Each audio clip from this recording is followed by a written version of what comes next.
today for this webinar on college readiness, prioritizing mental health and well-being with Dr. Carolyn Berger. Before we get started, I would like to introduce myself and share about upcoming opportunities for families to engage with Groves. Then I'll review a few housekeeping items and introduce our presenter. First, my name is Linda Roslansky, and I get to be the Director of Outreach here at GLOW. I have the great pleasure of working alongside our Learning Center and admissions teams. We have a robust calendar of events to engage with GLOW and explore our Academy and Learning Center this year. We have many admissions events coming up, including an open house, where it will be an opportunity to see our newly renovated classrooms. There will also be an opportunity to hear from our school leadership, teachers, and current families. That is going to be on February 12th. There will also be a special event on February 19th to have breakfast and meet our new head of school, and a virtual information session for our transformative summer programs. That's on February 20th. So there's a lot coming up, more events in our GLOW Ed series as well. And if you go to our website, you can see all additional information and be able to register there. Just a few quick housekeeping items. To help us stay on schedule, your camera and microphone have been turned off. Our speaker will take questions at the end of our presentation, and we can use the chat function to submit questions, and you'll notice a conversation chat bubble at the top of your screen. And if you click those to enter the questions, I will moderate those to help stay on track. Now, I am very pleased to introduce our amazing presenter. Dr. Carolyn Berger has a degree in psychology from Northwestern University and advanced degrees in counseling from the University of Florida. She has served as a mental health counselor, school counselor, supervisor, and a professor. In addition to practicing as a licensed counselor, Carolyn currently works as a teaching associate professor at the University of Minnesota in the counselor education program. Her expertise is working with clients who are navigating challenges due to anxiety, depression, identity, exploration, or life transitions. She currently owns a private practice in Edina, Anchorwave Therapy. Now I'd like to turn it over to Dr. Berger. So thank you. We'll switch it over to her slideshow. And thank you, Linda. Thank you. I appreciate the great introduction and for you welcoming here and bringing me into GLOW's great professional development offerings. I think it's awesome that you do that work. So, but yeah, Britt, thank you again for bringing me here. I'm so excited to be here. Please do feel free to use the chat, everyone, if you have questions as we go along. As Linda said, she'll monitor that and I can glance over occasionally. Sometimes I'm good at multitasking, sometimes not. But yeah, so Linda did a great job introducing me, so I don't need to say much more than that, but just know that I'm very passionate about the work that I do. Part of the reason why this presentation came about is because, you know, I work through with many hats on, but one of my hats is working in practice. And I work a lot with high school to college transitions. So a lot of my clients are navigating that transitions. I have high school students now and also connect with college students through that process as well. So we'll talk about how do you prepare your children? I'm also a parent, I'll add that. So I have a middle schooler and a ninth grader. And so I can speak through the lens of like being a parent and some of the recommendations I'll give you, but also thinking through that parent lens. So I have the licensed professional lens and the parent lens. And sometimes it can be hard to figure out how to manage, you know, working with our children and doing it in the way that is going to be most beneficial to them.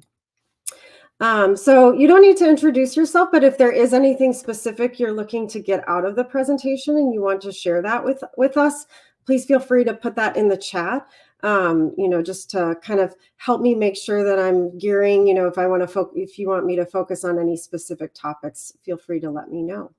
But this is the overview of the presentation. So first, we're going to be talking just a little bit about background information related to students and college students and mental health. And I will give you a heads up. It's a little bit of a bleak picture, but the good news is by the 6th point on here, we're going to be talking about a lot of hopefulness too. So it's not all bad. There's a lot of great, amazing things because, as we know, children and college students are very resilient, and there's a lot of great supports out there. So I want you to keep that in mind. The second point on here is we're going to be talking about laying the foundation for supporting students' mental health needs, and that's their basic needs, but also their coping strategies that they can use. We'll also touch on the things to consider related to intersecting identities and how identity plays a role in helping students prepare for college and their mental health, because as we know, how students identify and the identities that they hold close to them is a really important part of who they are. And that can be a really huge asset to them too. So we want to address that.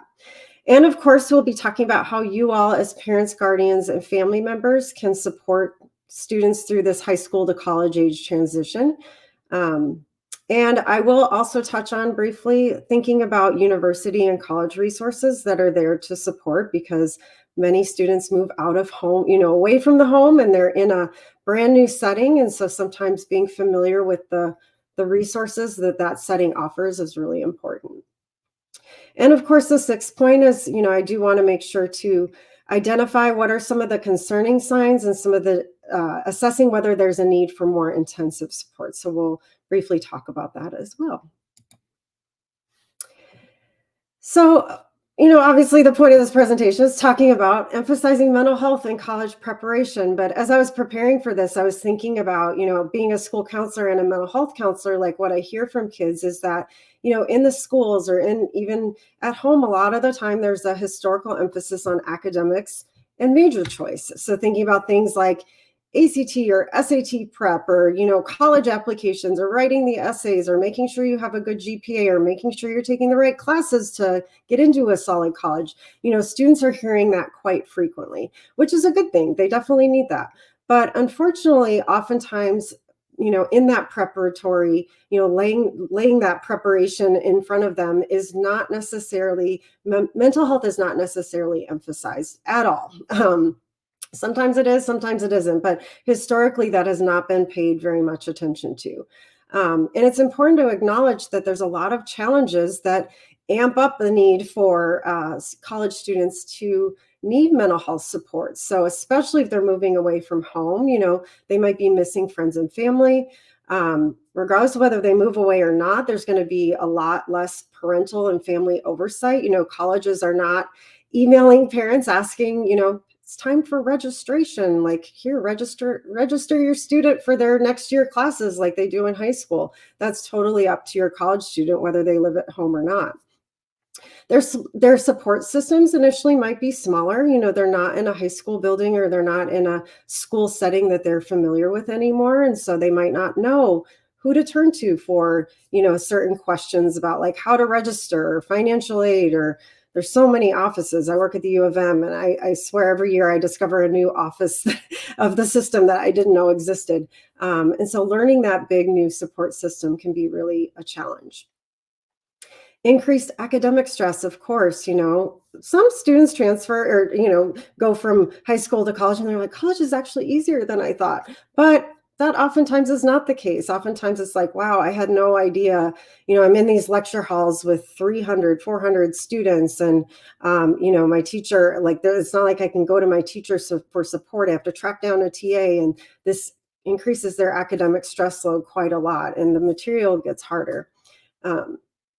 Along with learning a new system, they're often learning a brand new campus, a brand new city. I don't know if you all experienced this, if you went to college, or even if you, after you graduated from high school or moved on to your next stage of life, is like learning a whole new place. If you've ever moved somewhere new, it can be really overwhelming, especially if kiddos are struggling. Well, now adults, I shouldn't call them kiddos anymore. If they're struggling with, like, I used to get so anxious, and this was before the days of GPS, where I'm like, I don't know where I'm going. And I would study the map excessively and make sure I turn the right way. And then I would be embarrassed to pull out my map. And, it can be super overwhelming, even just figuring how to navigate new places. And like I said, challenges with just learning all the new systems and the new community that you're in. So you can see with all of these transitions, it's not just, we don't just need to prepare them for academics and what major to choose. We really need to think about how all of these changes and all of these challenges really can take a toll on somebody's mental health, especially if they've already had any struggles with mental health prior to this whole transition taking place. And because of all of these changes, unfortunately, these data make sense, but a recent study from the American College Health Association, this was just in 2023, they surveyed a lot of students, over 75,000 students at 125 colleges, and about 44% of them reported some symptoms of depression, and 37% of them reported anxiety. So it makes sense, given all these transitions and the challenges that they're facing, that this data would be as it is. Almost 50% of students are experiencing those symptoms. So, and along with that, other things that this can lead to is, with the changes, it kind of shakes up our whole system. Our nervous system is not in a calm state of being. And so with all of that, executive functioning can be a big challenge. Managing time, getting to places on time. That was a huge challenge of mine in college. I missed, I had chemistry at 8 in the morning. That was a disaster. I don't recommend that for people who are not morning people. Getting out of bed, getting to class, staying on top of homework, making sure that you're managing all the many responsibilities and prioritizing. If any of your kiddos struggle with ADHD or executive functioning to begin with, it's really important that, they be prepared for this as much as possible, which we'll talk about. Risky behaviors, unhealthy coping strategies are definitely a risk factor as well, with being able to manage those symptoms of anxiety, depression, or whatever else they might be experiencing. Unfortunately, because of a lack of support system, or, a smaller support system, that often increases the risk for them to engage in things like substance use or other risky behaviors. And so it's important to recognize that as well. And along with that, of course, with the executive functioning and everything else, difficulty focusing, even if they do try to sit down and study, it might be really hard for college students with the many transitions they're facing, to be able to focus and to be able to manage the increased workload and increased difficulty of academics. Lack of self-care, not taking care of themselves. And we're going to focus a lot on eating, sleeping, and exercise in this presentation. And so, that can really be one of the first things to go when we struggle with mental health things, is just taking care of our bodies. And of course, isolation, really pulling away, withdrawing, hiding in college dorm rooms, and just, spending a lot of time on screens, that can go along with isolation, is like a really huge spike in screen use, because it's an escape mechanism. It's a way to escape from the reality that we might be facing. So, like I said, it starts off bleak, but don't worry, it doesn't stay there. So where do we begin? What do we do? Where can college students start? And with doing this, one thing I would encourage you to think about is, how can you start your teen or your child, whatever age they're at, start to develop this healthy foundation. Whenever I'm working with my clients in therapy, oftentimes, if they're really struggling and things are out of whack, I always go to the basic 3. I'm like, how are you doing with sleep, eating, and exercise? Because we cannot take care of our mental health if these things are completely out of whack. If we're, being incredibly dormant and not moving our body at all, if we're not eating healthy, if we're not sleeping, it's really hard to use coping strategies when you're running on 2 hours of sleep. So, this is a place to begin. So I would encourage you as parents and families to think about, how can you start to build some healthy habits? And I'll give you some tips for that. But first, I'm going to start off just with some good practices. I think we know a lot of these. They're kind of, I don't want to say common sense. I always hesitate to use that word, but I think we know these, just we're humans and we know what works for us too. But encouraging good sleep hygiene. I talk about sleep hygiene a lot. And college age, just so you know, the recommended hours a night. So college age students, and everybody's a little different. So yourself. I'm more in the 9 hours category. I'm a sleeper. I'm not a morning person. So I know I need, if I get 8, I'm okay. If I get 9, I'm really solid. But college age students need 7 to 9 hours a night. And high school age, it's 8 to 10 hours. So really in the realm of, I say 9. I tell my high school age students 9. And so starting to recognize, what your body is like too is part of that. Some might be okay, in high school with only 8, or even 7, but, knowing yourself and knowing what you need a night is really important. A consistent sleep schedule. I know that's super hard with teens. I was one of those teens, and I have one of my own, where it's like, they wake up at 6 a.m. on school days and then they sleep until 2 on a Saturday or a Sunday. That can really throw the body out of whack. So trying to figure out a way to be as consistent as possible, and trying, maybe they don't have to wake up at 6 a.m. on a Saturday. That sounds terrible. But maybe at least trying to get their body moving around like 9 or 10, might be a little bit closer to maintaining that consistency. Creating a sleep-friendly room. This is something that is huge. I used to be an insomniac, and I worked with a doctor and did something called biofeedback and all kinds of things. And this number 3 was really critical for me. I had to realize what my ideal sleeping environment was like. This is also really hard in the dorms, but thinking about, like, as your child is transitioning into dorm living, especially if they have a roommate, is how do you create as sleep-friendly a room as possible? Thinking about things like blackout shades, or masks or earplugs, or what temperature they like the room at, if they like white noise, those kinds of things that can really create that calming environment that they might need.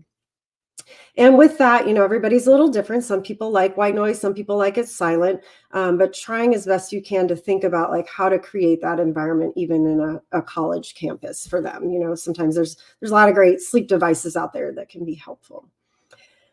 Again, basic common sense, limiting caffeine is an important one. By the National Sleep Foundation, recommends at least 6 hours before bedtime, no caffeine. With the energy drinks going around these days, college students I'm hearing are like taking those energy drinks as they're studying, and that's not super helpful. So thinking about, like, how do you help your team build some healthy habits as far as their caffeine consumption goes. Reducing screen time at least 30 minutes before bed. Some people say 60 minutes. But if they do like watching devices or being on their phones, trying to help them get in the practice of, like, cutting that off 30 minutes before their head actually hits the pillow. Avoid taking long naps. I was talking to my daughter about this a couple of days ago, and she's like, well, I heard you should get 2-hour naps. And I'm like, well, so we were looking it up, and, it's the information out there can be a little bit fuzzy, but again, knowing yourself, like, I know if I take a nap that's longer than about 45 minutes, I'm going to have trouble sleeping at the end of the day. And oftentimes what college students will do, and even high school students will do, is they'll be so tired, they come home from school or from classes and they crash, and then they might sleep for 3 or 4 hours and then wake up, after dinner time, and then they're up until 3 in the morning. And so really paying attention to what's working and not working as far as that nap schedule goes. Exercise is a big important part of sleep hygiene. It can really help you if you move your body during the day. Your body's moving, sunlight exposure is part of that. That's the next one on there. If you're getting out there, you're getting daylight, you're getting exercise, and you're moving your body during the day. Our bodies are kind of like computers. They get programmed in certain ways. Our bodies just are adaptable to that routine. And so if we're moving our body during the day, we're getting that sunlight exposure, then by the time it's nighttime, our body is programmed to know it's time to rest. And so especially if we're keeping that consistent sleep schedule. Working out, I've worked with students who like to go to the gym at 9 o'clock at night or even later. And so, sometimes that adrenaline can get going. Our bodies, chemicals can get us in a state of, like, movement. And again, it kind of trains us that, we're moving, it's daytime, stay awake, stay awake. And in fact, our body is not, adjusting to laying down and going to sleep.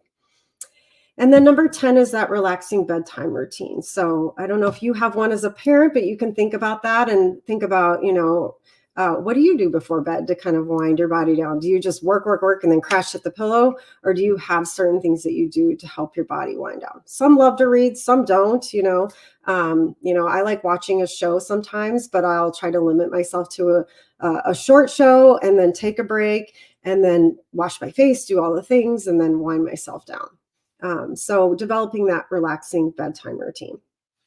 So as we go, and we have 2 more slides on these foundations. So as we go through these, I would just encourage you to think about, any tweaks that could be made in you and or your child's life, because remember, one thing we're going to talk about too is you're a role model. They watch what you do too, whether you realize it's happening or not. It's like, let's do this together as a family. That could be helpful. Healthy eating, I'm not going to spend as much time on this. Everybody's eating is a little bit different, but there's some kind of key core principles to keep in mind is avoiding processed foods, obviously, but if our kids are eating a lot of chips or ice cream or, not healthy foods, it's like, can we help them build in some more fresh food into their diet? So helping them make those healthy choices. Involving in meal planning can be really huge, helping them, working with them. I do a lot of my grocery shopping online. So I'll bring them over and be like, okay, if you want, I have a daughter who loves hot Cheetos. Goodness help me. Cause I'm like red dye, all the bad things, but it's like, okay, I'll throw a small bag of that in there, but we need to build in our fruits, our vegetables, our healthy foods. And so making sure that there's that balance there where it's like, you are not going to eat these junk snack foods if you haven't eaten the healthy foods first. I know some families, it's like no junk foods at all, and no processed foods and no dyes and none of that. And I totally respect that. And if that's how your family is, I admire you greatly. But regardless, wherever your family is at, is thinking about like, how can you involve your teen or your child in the meal planning and developing healthy choices, because they're going to take those skills with them onto college. And if we're just demanding and we have this rigid requirement for them to eat a certain way, when they go to college, all those rules are going to go out the window, because guess what? They're in a dining hall or they're going to have convenience, stores and food at their fingertips. What are they called? Machines that sell food that they can pick whatever they want. And so, making sure that you're helping them understand the benefit of eating that fresh food and the benefit of engaging in meal planning, and encouraging that balanced eating as opposed to being like super rigid with all the limitations. Being a role model, I mentioned that already.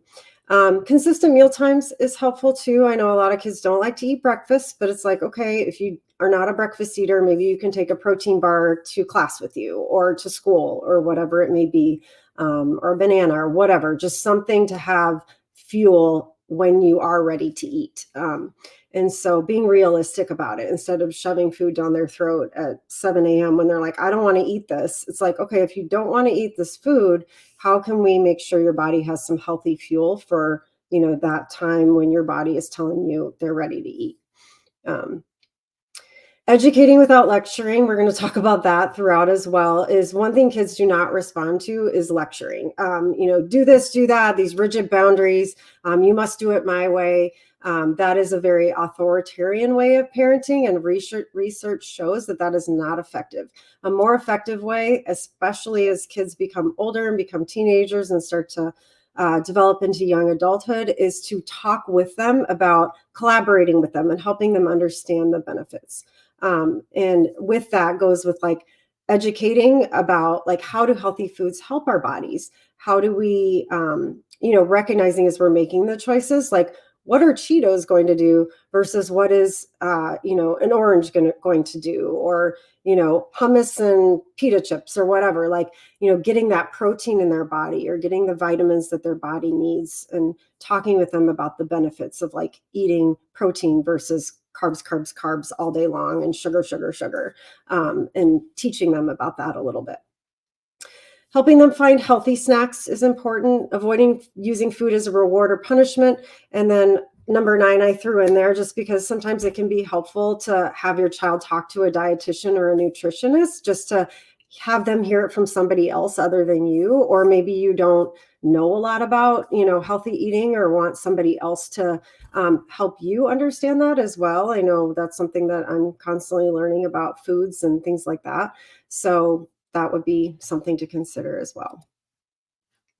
And then the third layer of that healthy foundation is exercise. And for some kids, this is super easy. They might be in sports and be doing a million activities, and you don't have to worry about exercise because they're doing plenty of it. Others might be a little more dormant. They might be, engaging a lot on screens, or just be kind of a homebody and not be naturally super active. But regardless, like figuring out where your child is at, it's really important to build in healthy exercise patterns, that whatever they're doing needs to be something that they enjoy. And I've worked with a lot of kids who, really love like gaming and doing those things. So it's like, okay, how can we turn video gaming into something that's a little more active? Are there some more active video games that you can use? I loved it when Pokemon Go came out, because I had kids running around the community looking for Pokemon. And I'm like, okay, let's amplify that. Let's use that. But really thinking about like, what does your child enjoy and how can you build upon that in terms of like encouraging it as an active activity. There's some ideas on here. There's a lot of new sports coming out too. Well, I shouldn't say super new. It's not like Frisbee golf is brand new, but looking out at the sports that are coming out and seeing if maybe if they haven't been the traditional, like, oh, I'm going to play basketball and soccer, but maybe they like to do some kind of more fun recreational sports that are a little bit different. So hiking, climbing, dance, biking, things like that. Outdoor walks, again, leading by example. Technology and fitness apps are really helpful too. Even if they're not working out, it's like, okay, can you at least track your steps and see if you're moving your body enough? Being on a college campus can be helpful with that, because a lot of the times they do have to walk to classes. And if they're tracking their walks, you can encourage them to take the long way, or, just kind of building in that. It's like, if you're not working out, that's okay, but what can you do instead to make sure you're getting that body movement in? YouTube and Amazon Prime, free service. Well, I shouldn't say Amazon Prime's not free, but YouTube is. But like, sometimes people are like, stay off social media or stay off apps, but it's like, it can be used to their advantage. Use what they use on social media or in technology, and think about if there's any exercise opportunities there. Setting goals and working towards them is important. My daughter came home, my 6th grader came home yesterday talking about the pacer test. They had to do the running. She didn't do that great. So we're like, we talked about like, okay, well, maybe you could set a goal to try to help work towards this, because she wasn't happy about it. And so, talking about like, how can you get better about that? Maybe you can come jog with me on the treadmill or whatever, like, thinking about what you can build upon and help them set goals with. Having workout gear at home might be helpful. I don't know, depending on your child, but if you have weights available or simple things, exercise bands, cheap things that, don't cost $1 million, you don't need to go buy some crazy fitness contraption. But having that in your home can be really helpful. And then, of course, if there are team sports or group activities that they might want to join in on, just fun ones that are like recreational. I know my city has like flag football teams and, other opportunities that you don't need to be some great fitness guru or sports star to be able to engage in those. But again, meeting your child where they're at. They might hate a lot of these ideas, and that's fair. But figuring out like which one of those might be helpful to encourage them to do. And here comes the reality check. It's like, you want to build these skills early. If you're the parent of a junior or senior, it's not too late. It's like, you could just start somewhere. So I would encourage you to think about, you're not going to tackle all of the, bullets on all of these lists all at once, but think about what might be one area. Maybe you just want to start with sleeping, or maybe you just want to start with exercise. What would be something that you could help them, encourage them, not lecture them and not tell them you must do this and we need to change this and this is a big problem, but rather what are some things that, might encourage you or motivate you, or pay attention when they say things like, when my daughter was complaining about the pacer test, I have one child who's, super like, she does volleyball and she'll practice the skills and wants to get coaching and all of these things. And she's new to it. So, which is kind of late for a 9th grader. So she's like, I'm going to work on this and I'm going to work really hard. And my other child is very different. She's much more into like music and theater. And, she does like sports, but it's just not her priority. So each of my child, it's very different in terms of like what types of goals I might help them set. So for one, I might buy some exercise equipment or encourage them to use weights. For the other one, it's like, okay, how can we get a better handle on, setting some goals? Maybe you want to start going on regular walks with me outside and, think about what might help, what angle you could use for each of your children. So that's the foundation. So think about the foundation at the heart of it all. Like I said, if you have to start anywhere, start there. And then from there, really building some healthy coping strategies. Of course, this is what I do as a therapist. And so, but there's some ideas on here. And there's 2 websites I would really encourage you to look at. If your child is or isn't in therapy, they can do these on their own. But dialectical behavioral therapy is an approach. It's evidence-based and research-based for helping kids with all kinds of mental health challenges, children and adolescents. And they have one reason why I like it is because there's so many tools, so many strategies. Even if one doesn't work for an individual, another one might, And so DBT is one approach that I like to use in individual therapy, but kids don't have to be in therapy to do this. So these are 2 websites that you could explore, you could poke through, send it your child's way and see if they like any of these. And they can do a lot of them on their own. There's videos to guide the use of the tool and things that they can do on their own. So some examples from DBT, these are kind of some ones I use over and over again. If my clients heard me, they'd be like, oh, I've heard you talk about this, because these are things I do a lot. So TIP is a good one. So temperature, intense exercise, paced breathing, and progressive muscle relaxation.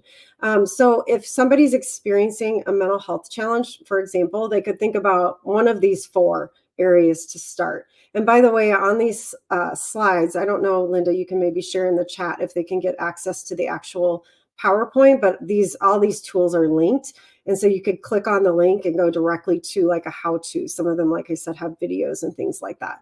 But the temperature one, so for example, and you can go hot or cold on this. So if, depending on what what it is that they're feeling. So for example, if a teen is experiencing depression, they might feel like isolated and it kind of gives a feeling of cold. So maybe, okay, perfect. Yeah, Linda wrote, they can include the links in the follow-up email. But if they're feeling depressed or feeling sad, they might need some warmth. They might want to feel, like that cuddly feeling that makes us feel cared for. So maybe they want to cuddle up with some blankets or take a warm shower or hot bath or whatever. Or maybe they want some hot chocolate or tea or something that would bring some warmth to them. If they're feeling really angry or aggravated, or maybe this is also helpful if they self-harm, they might need cold because sometimes that can bring like cool our bodies down, or if we're feeling the need to harm ourselves, it can be like holding ice cubes in our hand or splashing our face with really cold water. It can give our body a little bit of a temperature shift. I is intense exercise. So, you can do this at home. You don't need exercise equipment to do this. I always ask my clients, do you have stairs? Have them running up and down the stairs, or, jumping up and down or doing some burpees or some kind of exercise that gets their heart rate going. Some of my clients like to use this if they're getting really angry or getting mad at family. I'm like, why don't you go take a break in your room and think about what kind of exercises you can do? So, doing some kind of exercise that gets their heart rate going. Paced breathing, of course, breathing is a standard, right? It's like, slow down your breathing, box breathing. I don't know if you've heard of box breathing, but the breathe in, hold your breath, breathe out, And so there's a lot of helpful videos around that online where you can practice slowing down your breathing. Another common one is progressive muscle relaxation. So that's where we bring more relaxation into our bodies. So I could go on and on about the science behind all of the reasons why these are effective strategies, but it's based on how our body responds when we're in a stressed mental state. Our muscles get tensed. We don't breathe. We might feel too cold or too hot, and our heart rate might be off. So these are all science-based strategies to help us manage mental health challenges. So progressive muscle relaxation, the idea behind that one is to bring more relaxation into our tense muscles.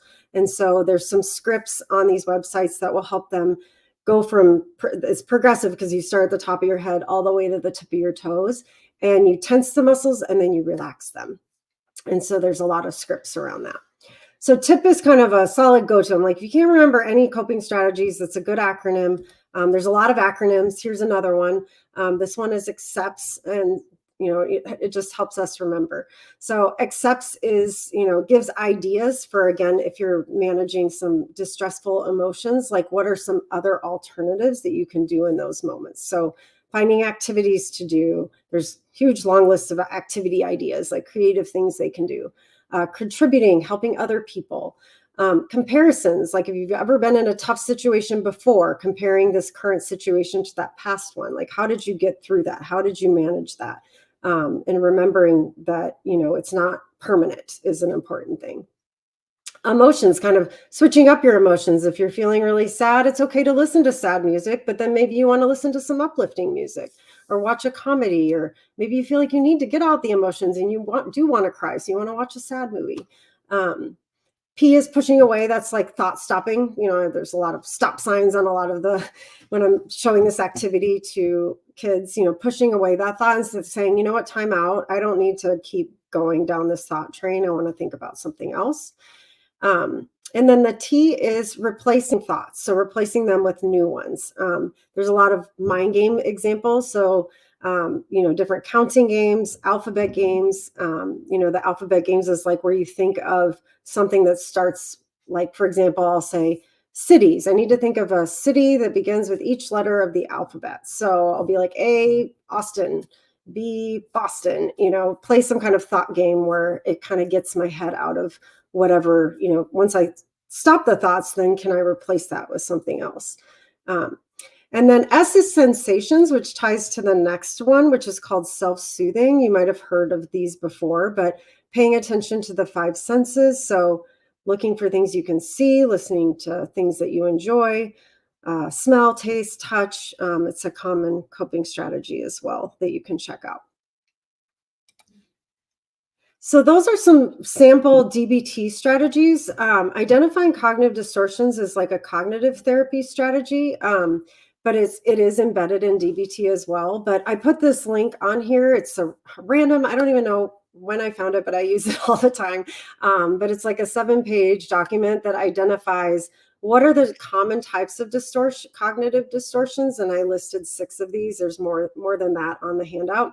What are the common types of cognitive distortions? And then what are some strategies that you can do to push against those cognitive distortions? So I'll give you a few examples on here. So things like all or nothing thinking. So a common one for students in schools who are high achievers is like, if I don't get all A's, I'm a failure. I've had students come in and be like, oh, I ruined my semester. It's awful. And I'm like, what happened? And they're like, I got a B+ in math. And I'm like, well, what about your other grades? They're like, well, those are all A's. So I'm like, okay, because the B+, but the B+ shows that you're a failure. And they're like, yes, like they truly, believe that when we talk about it. Or overgeneralization, like I messed up this one assignment, so the semester is over. I'll probably fail the entire class. Discounting the positive is another common one. Like I made the JV volleyball team, but I'm the only junior not on varsity, so I must suck at it. I must be awful. Not paying attention to the fact that they made the team. They didn't get cut. They're still on the team. They actually did well, but they're recognizing only the negative and discounting the positive. Jumping to conclusions is like mind reading or fortune telling. This one's really common with social anxiety. Like, oh, people must think I'm fill in the blank because, if they're struggling with like a presentation or something like that, or struggling with making friends, doing that mind reading or fortune telling, like I'm never going to have friends, or I'm never going to, find people I connect with, that sort of thing. Anytime a client says something like, I should, I must, I have to, any of those like strong, extreme language, I'm like, I just said always. I try not to use words like always and never. That goes with shoulds and musts and have tos as well, is recognizing like, is that actually true? Let's notice like, I should have done this. It's like, that shows me, that's an indicator to me that there might be a cognitive distortion underneath that. And maybe we need to examine that thought. Magnification or minimization, blowing things out of proportion or shrinking importance. And so these are just a few examples. You can check out that handout, but one thing you can do with your kids, and I'll talk a little more about, like, obviously you're not your child's therapist, nor do you want to be. So I'll talk about like, how do you help your child like start using these even before they go on to college, or, maybe sending them some resources to, just some things to read to help them even without therapy, like explore some of these ideas. But even now, when you're noticing your child is doing some of these, if they're talking to you about them and you're hearing that, challenging them, gently pushing back. If they're in that all or nothing thinking, like, I don't get all A's, I'm a failure.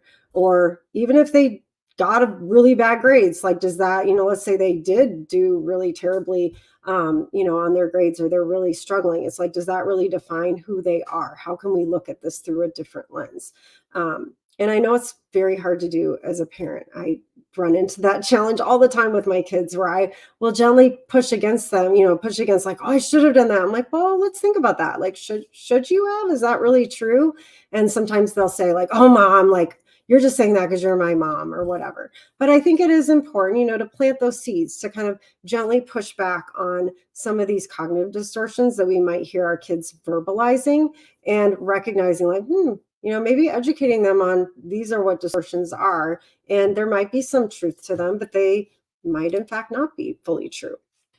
And in that link that we'll share with you, there's also many strategies that you can use to push against them. So you can think about, even right now, you can think about, like, what are some cognitive distortions that you are pretty sure your child is probably engaging in their brain based on things that they talk about. And then think about, what are some ways that you can gently plant a seed to push against that cognitive distortion. These are some example strategies. So one is, first off, identifying it as a distortion, and being like, is that in fact true? Is this a cognitive distortion, or is this a true fact? And along with that is I'm jumping out of order here, but number 4 is the survey method. Sometimes you can ask people, sometimes you can be one of those people, even if they're not surveying you. You can push back and say, actually, from my perspective, that thought is not actually realistic. Maybe you should ask your teacher if that's true, or your school counselor, or even your friends, asking friends is that true? Do you think that's what they would say as well? So identifying that distortion, and then figuring out, like, okay, is this actually true? Which goes along with number 2 as well, is, sometimes I tell my clients, I'm like, be a detective. Like, if you were to look at this, write the thought down, let's be a detective of this thought and see, is this, our job as detective is to decide, is this true? Is this thought guilty, or maybe it's false and it's in fact innocent?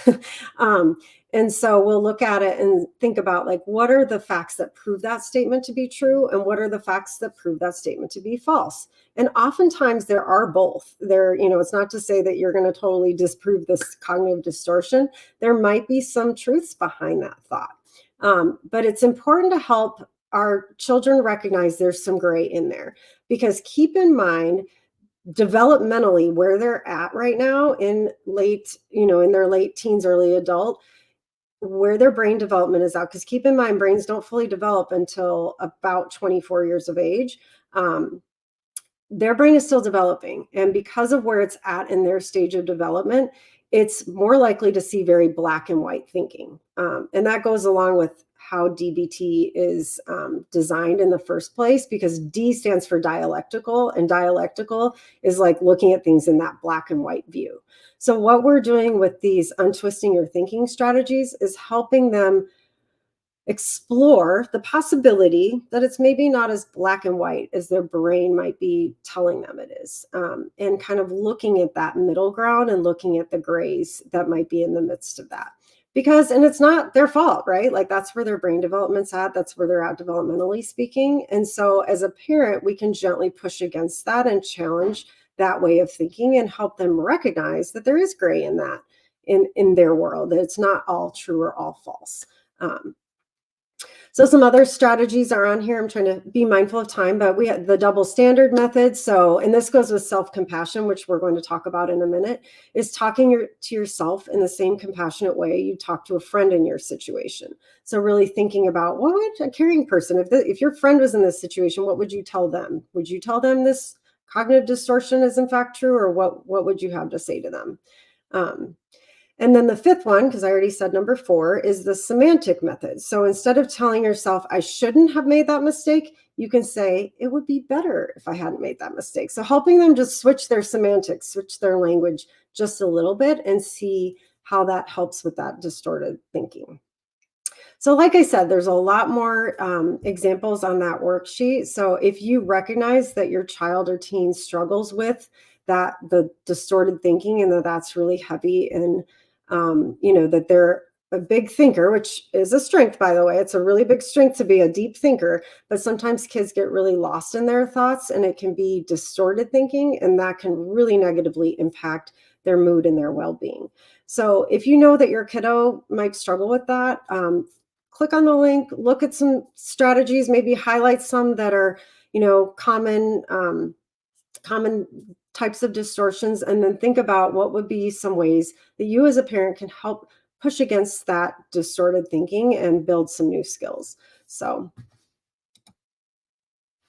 and like I said, I would touch on self-compassion. So, Kristen Neff is she has a PhD, I think, in psychology and does a lot of self-compassion research. And she developed this website. It's just self-compassion.org.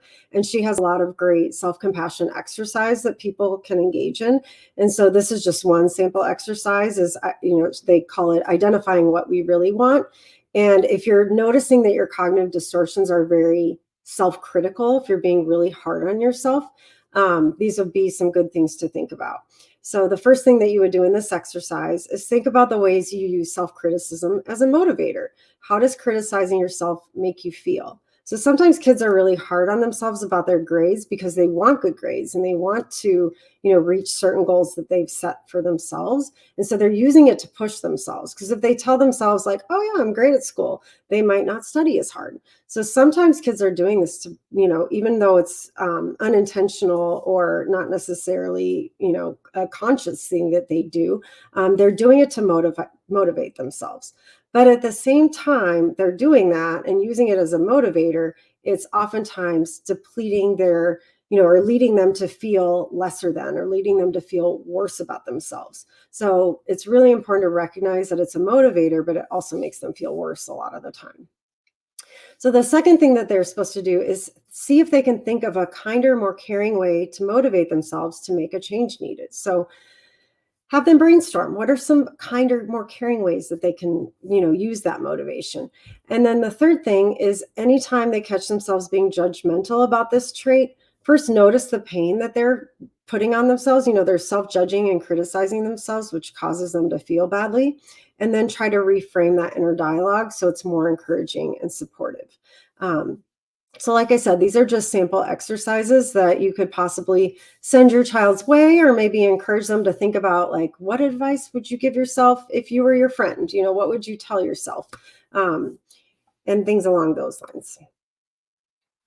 So what can you do? So like I said, those are all therapeutic strategies that I use with my clients. Your child might be open to therapy. They might not, they might not be in a place where they need like regular therapy, but at the same time, like sharing some of these resources, if you see a link or a resource, you're like, you might want to check this out, and just kind of send it their way. Whether or not they look into it, that's to be determined.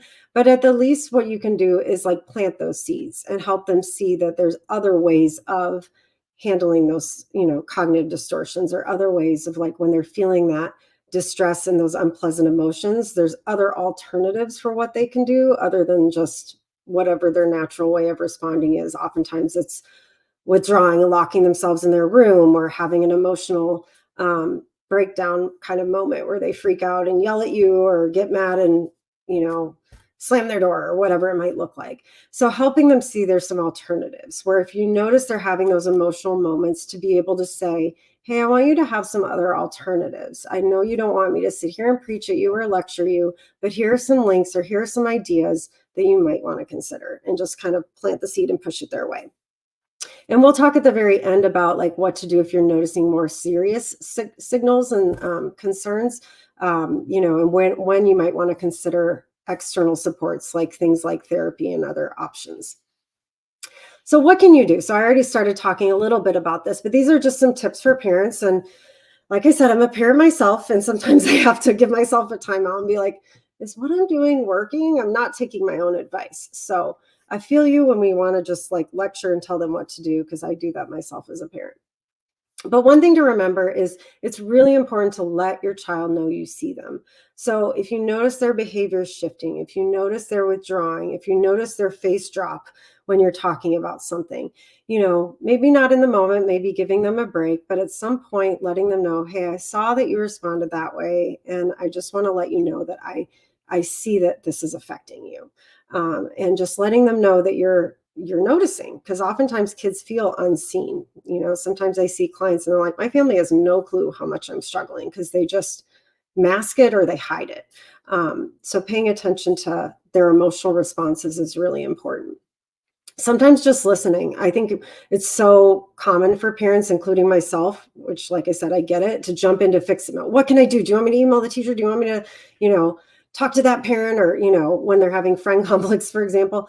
But it's like, hold on, time out. Just listen. Start with just listening and hear what they have to say and reflect their feelings.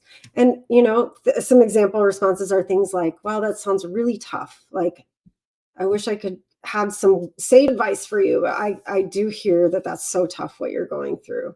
Or I'd be feeling really angry about that too. Like, how are you feeling? That sounds rough. Or that's unfair. I'm sorry that happened to you. So just really first listening and reflecting their feelings. Some kids aren't going to talk though. I know that. Some of them are going to withdraw, and so they might not give you the opportunity to listen, but that's where it's important to go back to the first bullet on here, which is letting them know you're here, you see them, and letting them know you're willing to listen, and paying attention to that. Some kids, and also paying attention to when they do talk. Like, oftentimes kids will talk, like, for example, when we're driving them. I know I complain sometimes about being a unpaid Uber driver, but if we're driving them place to place, sometimes it's more likely they'll talk in the car, because you're not staring at them being like, hey, talk to me, but rather we're just driving and just asking them questions about, like, hey, so how's it going with that friend? Or asking those types of questions that might get at some areas of concern that they're having. And then the third bullet on here is just asking how you can support them instead of jumping into fix it mode. Asking them, like, hey, I don't have the answers for you, but can you think of any way I can support you? Or is there anything that I can do for you in this situation? Sometimes it's even just like, hey, do you want to just go to dinner together, whatever, like something simple. It doesn't need to be groundbreaking. They might just want to spend time with you. So I already kind of talked about these bullets on here, but not jumping into fix it mode. So for now, giving them access to those resources, like I said, planting those seeds. And as they're in college, encouraging them to pursue resources and developing their support system at college without pressuring.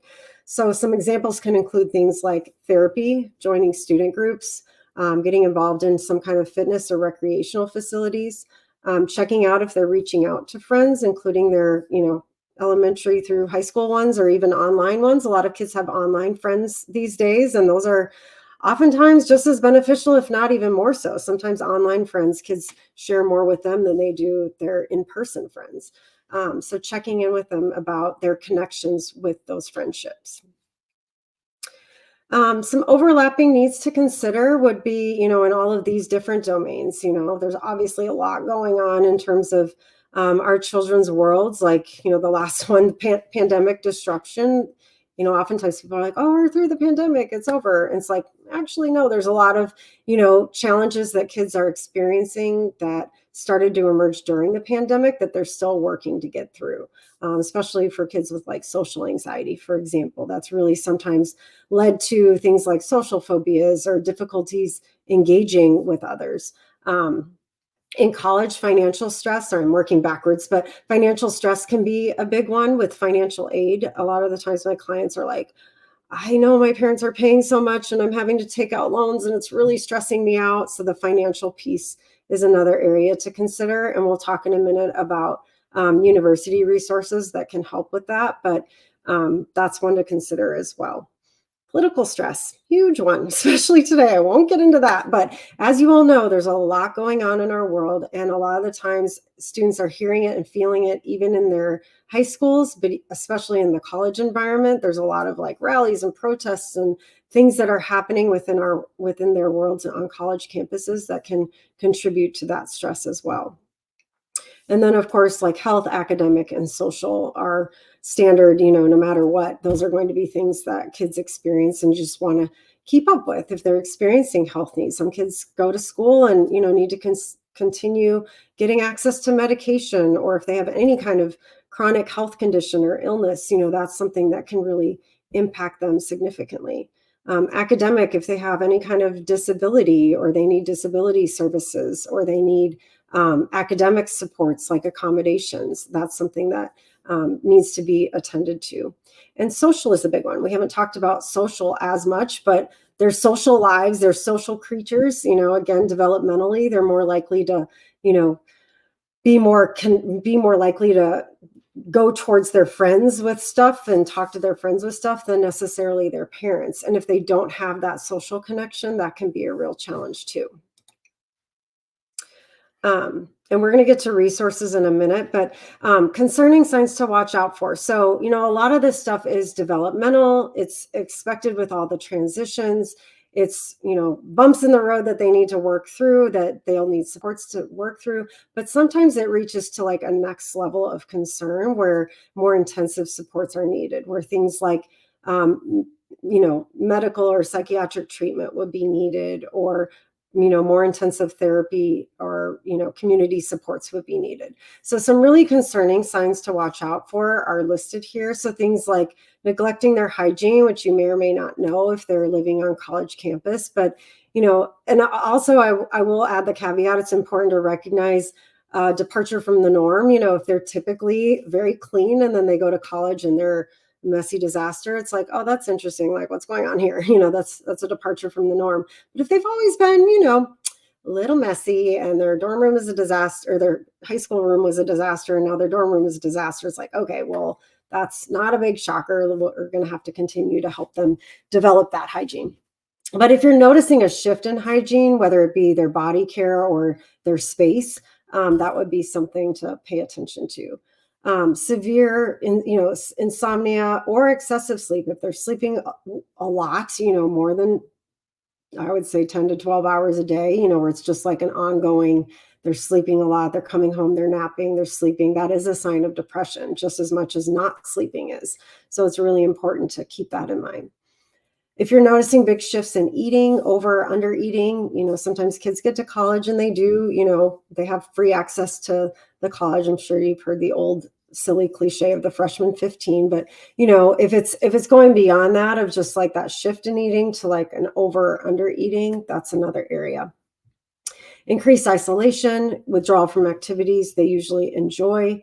And of course, comments that indicate severe stress, things like, I can't do this anymore, I don't want to be here, or things like suicidal ideation, I don't see the point in living. Those would be definite yellow to red flags, depending on what they say, that would indicate that it's almost like a cry for help. They might not come straight out and say it, but they're having some pretty serious mental health concerns. Other things would be, again, and this is kind of like along the lines of those warning signs I mentioned earlier, but if you're noticing, substance use problems, they're getting in trouble on campus, or, you're just seeing signs of like excessive substance use, significant emotional changes, if you're calling them and every time they're like super irritable or tearful, or, noticing that emotional shift is pretty apparent. And behavior changes as well. So if you're noticing that they did really well in school, in high school, and now they're tanking it, or their cleanliness has gone way downhill, or they're not socializing, if it's like a departure from the norm, that would be something to pay attention to as well, and to consult with somebody who's a professional, either a doctor, a psychologist, a licensed counselor. Those would be people that you'd want to consult with and talk to. And, if those warning signs are happening, of course, don't hesitate to seek help in whatever form works best for you and your family and your child. Therapy is always an option, but it is definitely not the only option. Of course, as a licensed counselor, I'm a therapist, right? Like I said, I'm big on sending family members to therapy, but that being said, that fits within my value system and how I see the world. That doesn't necessarily fit everyone's. So other options you might want to consider include relying on your support system or your community, seeking medical treatment, pursuing holistic or naturopathic treatments, and a lot more. So if you ever wanted to brainstorm what those ideas could look like, I've done a lot of exploring those ideas on my own. You're welcome to send me an email because I'd be happy to consult with that too. So I know I was trying to keep it to about an hour so we'd save room for questions, but I'll just touch briefly on understanding college resources. So one good thing too about mitigating some of those concerns, so things like the social concerns or the identity, exploring students with their own identities that they hold, whether it be, politically related or related to their racial or ethnic background or related to their sexual or gender identity. There's a lot of great resources on college campuses, and it's something you might want to consider as your child is applying to these colleges and universities, is go and look at their college resources page. They're usually pretty good about putting that information out there and letting prospective applicants and students know, like, hey, these are resources available to you. So universities typically have, of course, like disability resources or centers for accommodations. They typically have student counseling, which looks different on different campuses. I know at the U we have a student counseling center that's kind of more of a general, like if you're experiencing some depression or anxiety, but may not like have a full, have a really intensive need for like mental health supports, but just want somebody to talk to. The University of Minnesota has something called Let's Talk, which is like just a drop-in. You can go and drop in and chat with somebody if you're just experiencing stress and want somebody objective to talk to. And they are licensed providers. It's not like they're staffing those with like other students. But so looking and seeing like what university centers are on your child's campus or their prospective campus and seeing what that looks like. Of course, health centers, accessing health and more intensive mental health care.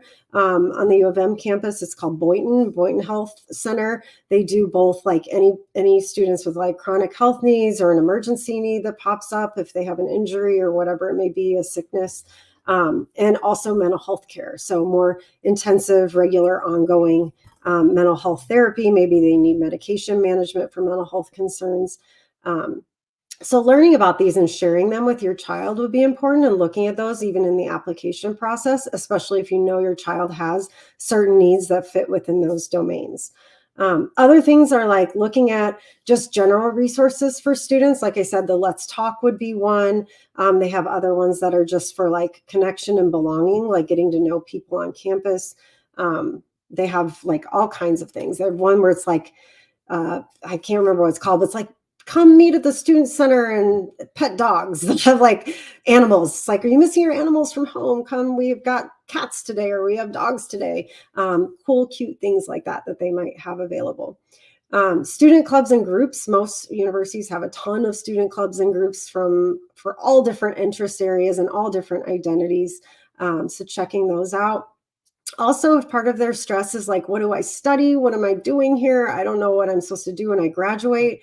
Career services and advising could be an important center to consider as well.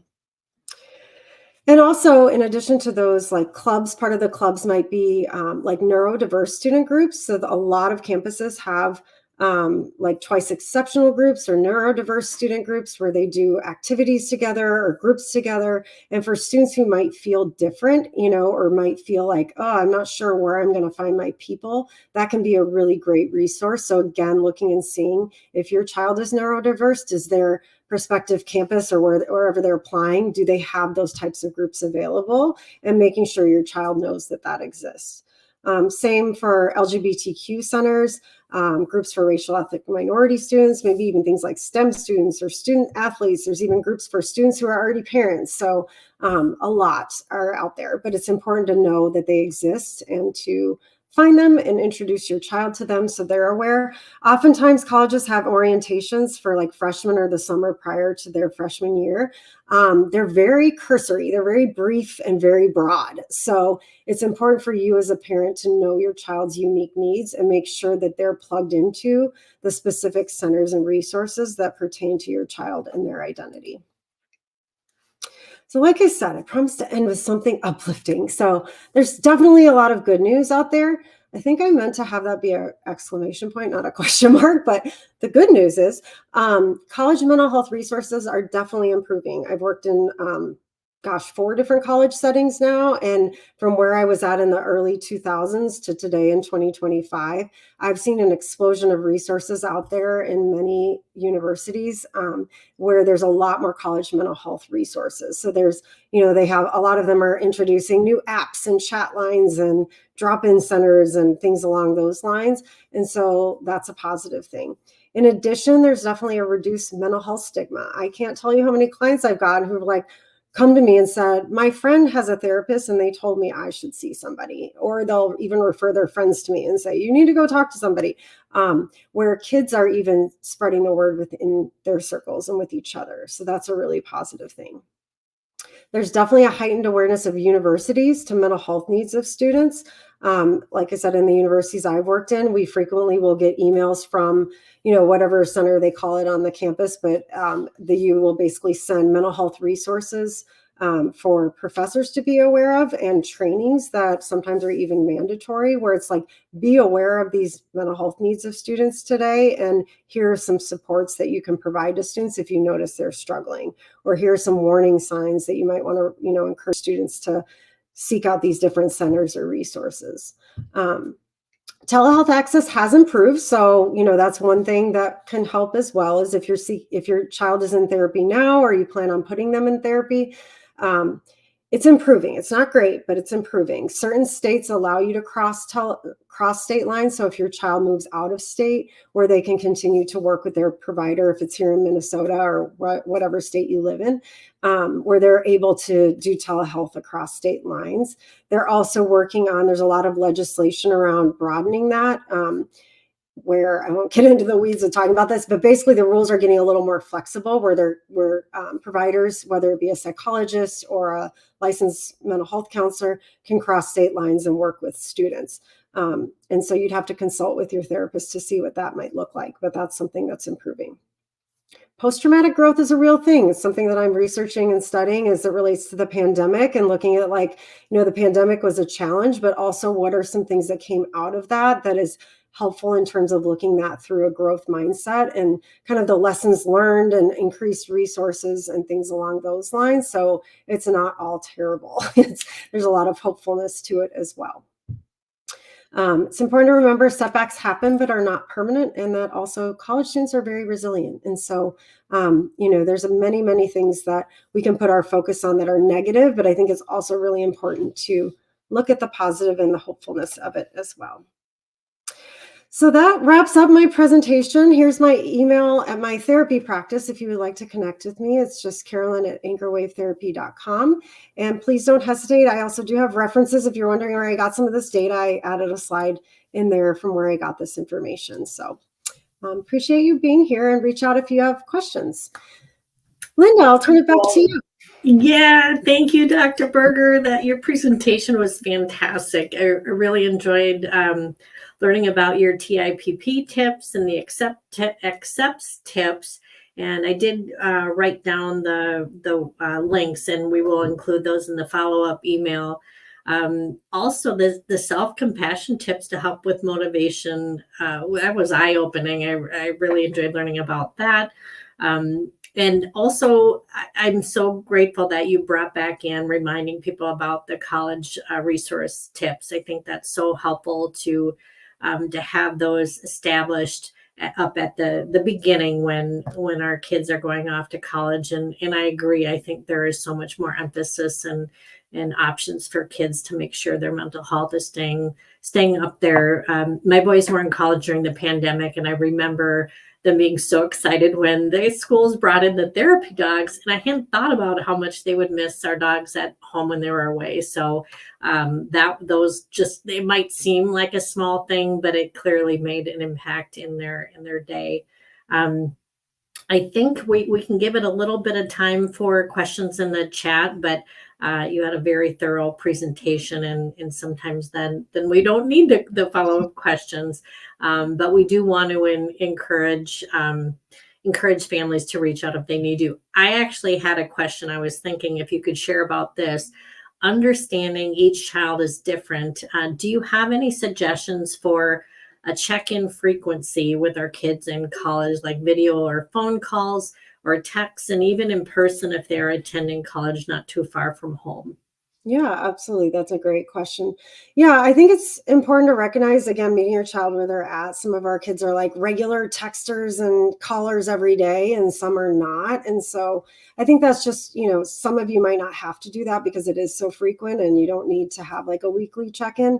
But Mhm, if you know your child is not one of those who's a frequent texter or caller, it's like, asking them, like, hey, I would love to set up, could we do like a mhm, once a week, maybe on a Sunday afternoon, just a FaceTime or whatever, might fit the needs of your child. You don't want to push too hard and be like, you have to meet with me on Tuesday at Sunday or whatever, 2 o'clock on Sunday. But at the same time, being aware and just saying like, hey, it's, maybe play off their emotions a little bit. No, I'm just kidding. But saying like, mom needs a check-in, like I miss you, and just asking them to at mhm, least, set that time aside for you. So I would say like weekly, check-ins would be a good idea if at all mhm. possible, knowing that sometimes their schedule is going to be super busy.